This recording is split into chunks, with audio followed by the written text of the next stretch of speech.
Hello everybody and welcome to my video. In this video I am putting two videos together.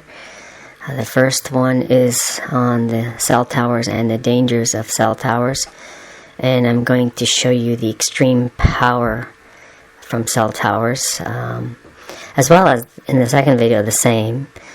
However, the first part of the video is going to hopefully hit home in terms of what you can expect from cell towers, and the second part of the video, the second half, is on the massiveness, on the power, the extreme power. And the second part of the video also is going to be a little bit about chemtrails, which are highly visible by most people. Some people still can't see them because they are in tune with the blindness of others. I claim fair use. I reserve all rights. This is intended for public protection, and I intend to show how the police are not reacting and therefore behaving criminally, and I am seeking for the arrest of police officers who fail to act, not just on the matter of chemtrails, but on the matter of cell phone towers, and how the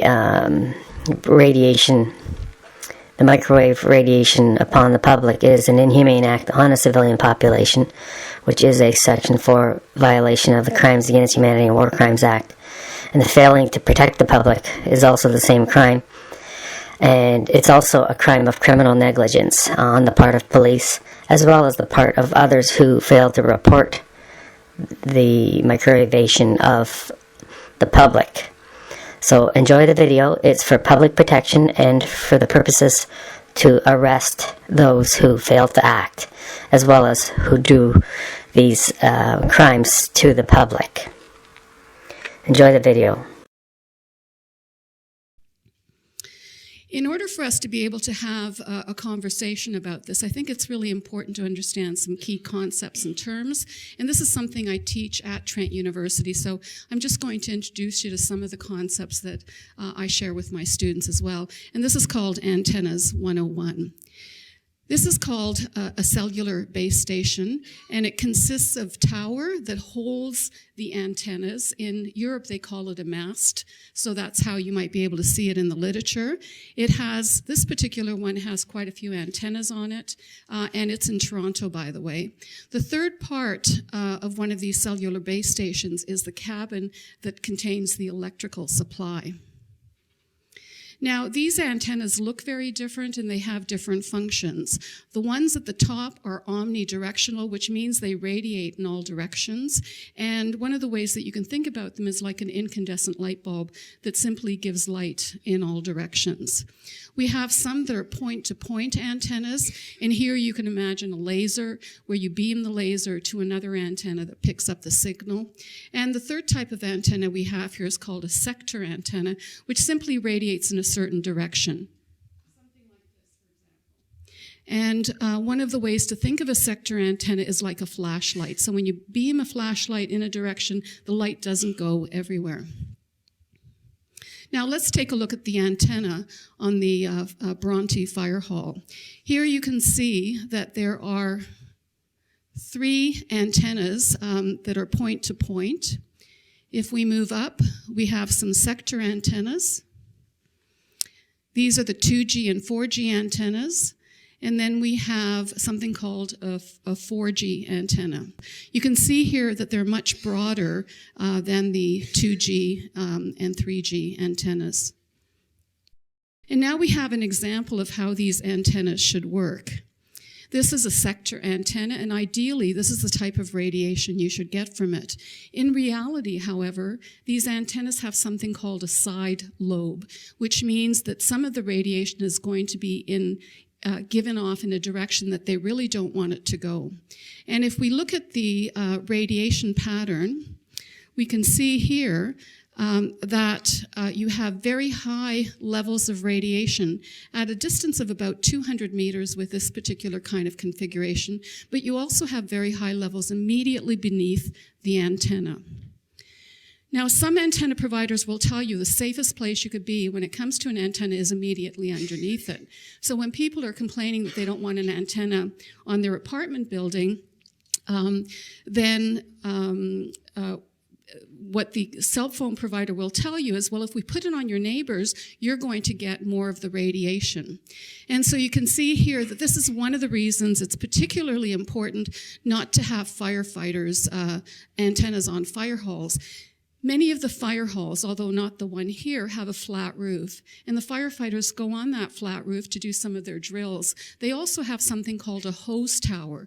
So they take the hose up there after they've used it and allow it to dry. So they actually get very close to some of the antennas that are immediately on or near their buildings. So this is another reason why that is not an ideal place to put them.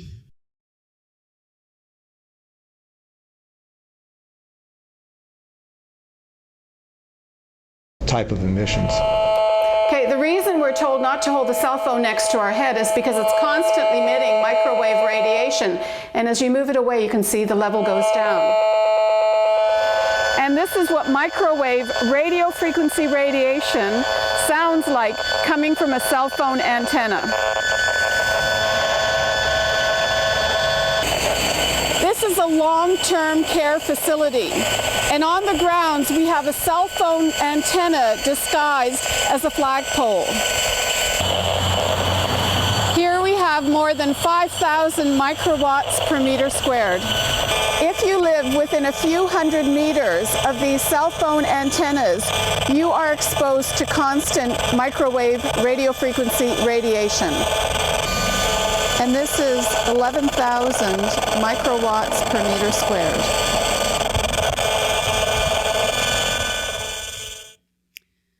We did that last filming in November of last year, 2011, and the readings that we got were between 5,000 and 11,000 microwatts per centimeter squared, per meter squared. And I've got Rob Metzinger here who's going to do some demonstrations.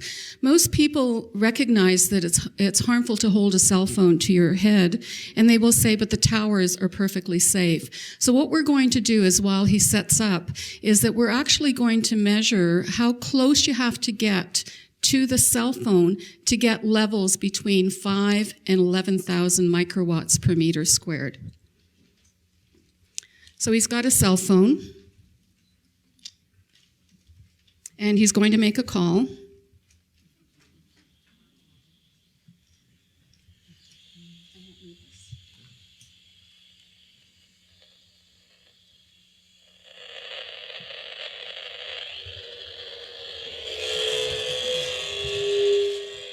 So what are the levels that you're getting for that radiation? A distance of about an inch, we're getting readings of about 10,000 microwatts per square meter. Okay, so 1 inch from a cell phone, we're getting the same readings that we were getting across the street from these cell towers. So if that much radiation is harmful if you hold it to your head, how harmful is it when you're exposing your entire body to it?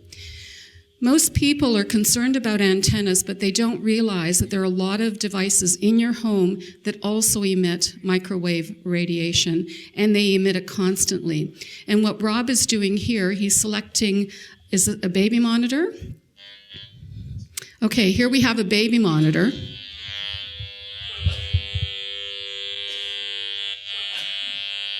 you want to move even further away? At this point, we're reading about 11,000 or 10,000 microwatts per square meter. Baby monitors, to put an infant next to a baby monitor is probably the worst thing that you can do. In Europe, they have voice-activated baby monitors, which means they're not radiating until the infant cries or makes a sound. Here, we're basically microwaving infants. We're also microwaving the parent who has the other part of the monitor on a hip or near them. The next thing we're going to show is a cordless phone.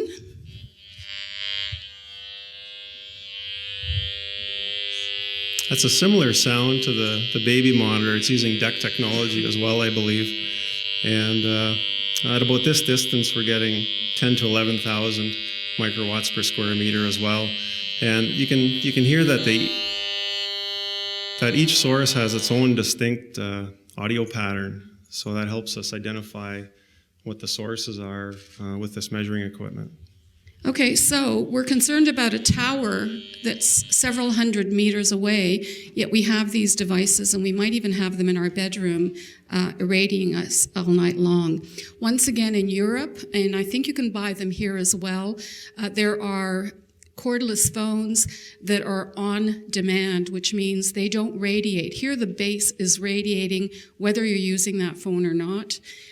In Europe, they have phones that are on demand, which means it's not until you pick up the receiver to make a call that you're exposed to the radiation. So when it comes to cell phones versus a cordless phone in your home is actually much more dangerous.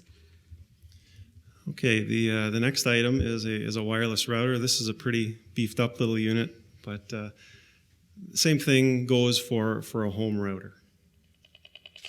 This is a signal pattern we typically hear when we measure wireless internet routers. And again, at a distance of about 18 inches or so, we're getting 10,000 microwatts per square meter. So it's not just what's coming from outside, it's what we're generating inside on our own as well. So it's all concerning. Thank you very much, Rob. The whole purpose of this demonstration is to show you that we're exposed to this radiation all the time. We're exposed at home, at school, at work, and we simply don't want to be exposed to. So the question we started with, cellular antennas in your neighborhood, are they safe? And I guess my response to that is definitely not. They're really not safe. And whenever you say this to people, what they say is, well, how do you know? And, if this were true, they would be telling us. This is the site on Google Maps. This is the fire hall right here. And these are the various radiuses, 100, 200, 300, 400, and 500 meters within which the studies are telling us there could be biological effects.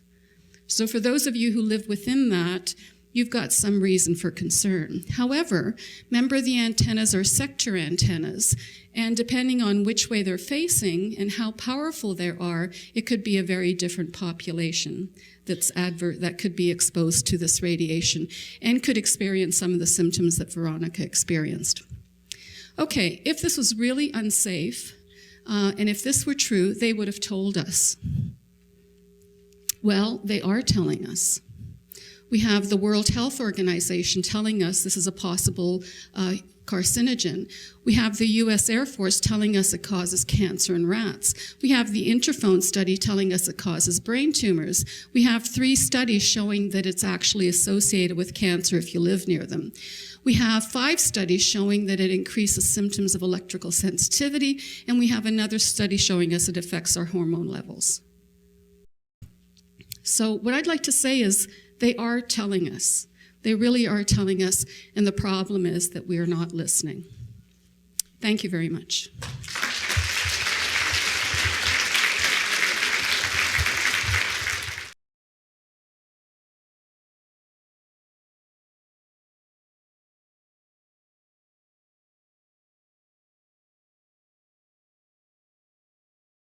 Hello everybody, and welcome to my video on cell towers and chemtrails.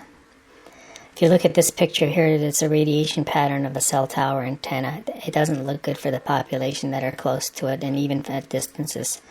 We do have a new salute for chemtrails and possibly for cell towers. As you can see, microwave radiation will affect human cells in many ways. In biological membranes, the charge on membrane barriers are carried by ions, not by electrons as in an electrical circuit. The charge on the membrane barrier are carried by ions, not electrons, and cell phones create electric fields. Electromagnetic fields will influence polar or charged substances or molecules or ions within our bodies. Take a look at this picture as you have. Now look at this picture here. You'll have some genes, drugs, or other toxic material outside a cell membrane, and during an electric field, the electric field induces a voltage across the cell membrane, causing those genes or drugs or toxic substances to be inside the cell membrane. A microwave oven works on the principles of shifting poles of dipole molecules extremely rapidly to create heat to cook. Google microwave ovens and how they work. mobile phones operate on microwave radiation, and you can see here how 5-10-year-olds, their brains are affected. And let's get the cell towers. Look at the cables.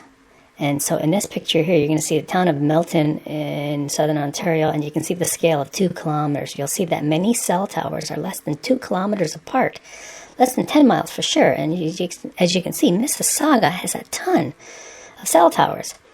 A typical cell phone has enough power to reach a cell tower of up to 45 miles away. Depending on the technology of the cell phone network, the maximum distance may be as low as 22 miles because the signal otherwise takes too long for the highly accurate timing of the cell phone protocol to work reliably. And 45 miles at less than 1 watt of power. So let's take a look at southern Ontario again here. Look, see here is 10 kilometer scale, and you can see the Golden Horseshoe has tons and tons and tons of cell phone towers. It's just massive. So here again we have the same scale, 10 kilometer scale, and you can see a 45 mile radius. So a 1 watt, less than 1 watt cell phone has that coverage. It can reach a cell tower within that area of that large circle. Cell phones transmit at less than 1 watt of power and can reach a tower 45 miles away. Look at this picture here. You've seen this before in another video. Two 1200 watt hair dryers equals 2400 watts, and that equals the amount of power that this satellite uses in orbit. And satellites orbit around 22,000 miles above, and the circumference of the Earth is 24,000 miles. That's how high these satellites are, and you only need 2400 watts. The cell towers, like the one below, are numerous and probably spaced less than 10 miles apart.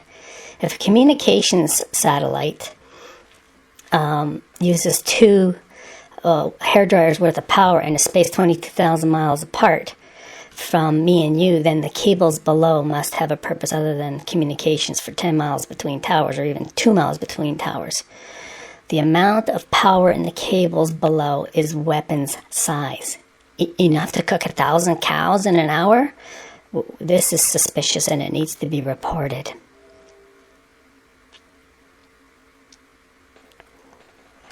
So let's talk about microwave ovens. A microwave oven uses voltages of about 4 kilovolts or 4,000 volts. And it operates at a frequency of around 2,400 megahertz, which is 2.4 gigahertz. This here is a microwave transmitter, and it uses something close to a 14-gauge copper wire, which is really small. 14-gauge copper wire only has a thickness of just over 1/16 of an inch. And here is a microwave transmitter. It's from a microwave oven, 4,000 volts, 2.4 gigahertz, and as you can see, it uses almost the size of house wiring. So let's talk about transmission lines. Transmission cabling, 4-0 cable is about half an inch thick and can handle over 200 amps. We're not even going to talk about that. We're going to talk about this cable that you see on the screen now. This cable here is used in many transmission line applications of cell towers, and the center core of the thing has an outer diameter of 0.71 inches, which is almost 3/4 of an inch, and it has a peak power of 302 kilowatts. 302 kilowatts is enough power to power up 302 microwave ovens. Do you hear that? That cable that you just saw, that coaxial cable that powers cell towers, or goes up the mast of the cell towers, can power potentially 302 microwave ovens, because it has an outer diameter of core of almost 3/4 of an inch. As you can see here, these cables are massive. Just look at how massive these cables are. And you can see in comparison to the small cables in the background there, along with these large cables.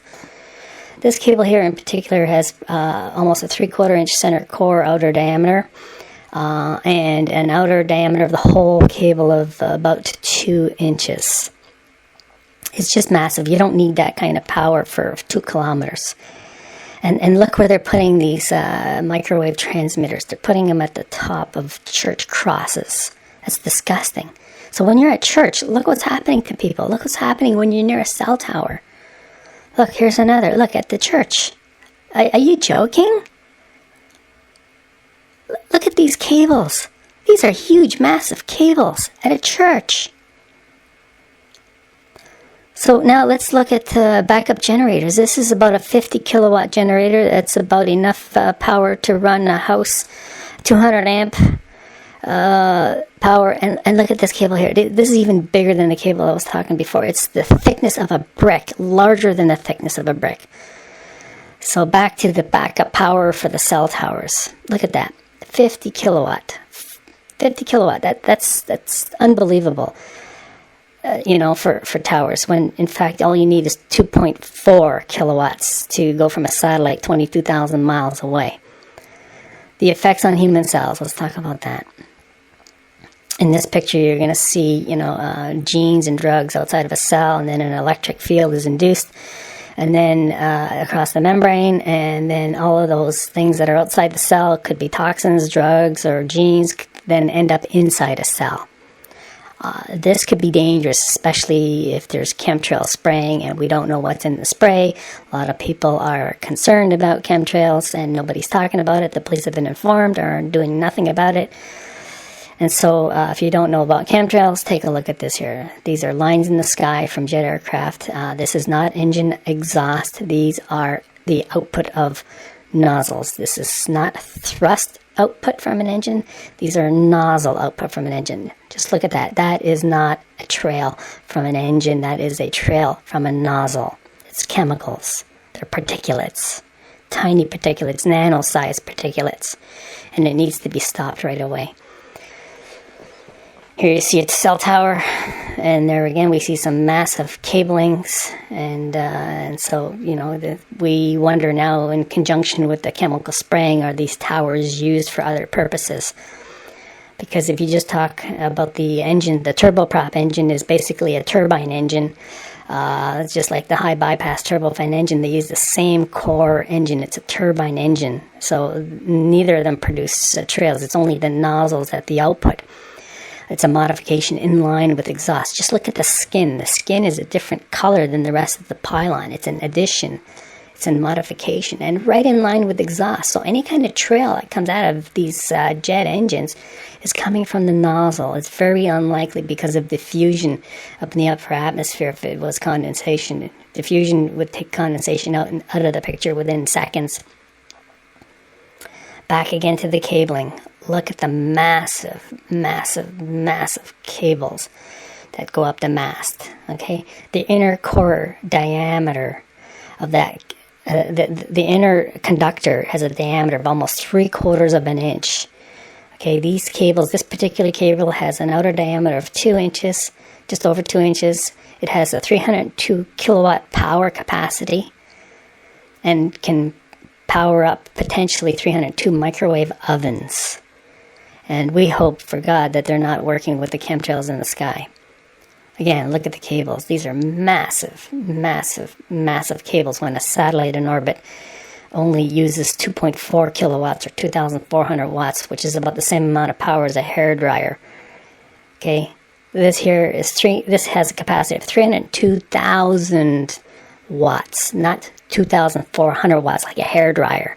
302,000 watts compared to 2,400 watts of a hairdryer. And the 2,400 watts of a hairdryer is satellite power from 22,000 miles above. Now, many are speculating that these regularities of waves of whatever is from the cell towers or HARP. And the chemtrails are helping with whatever purposes the electromagnetic radiation is shot into the atmosphere with. So we need to stop chemtrails, and we need to stop the microwavation of the civilian population. These are inhumane acts on a civilian population, a Section 4 violation of the Crimes Against Humanity and War Crimes Act, punishable by life in prison. So inform police, and if the police do not respond, we need to make them defendants. Do something.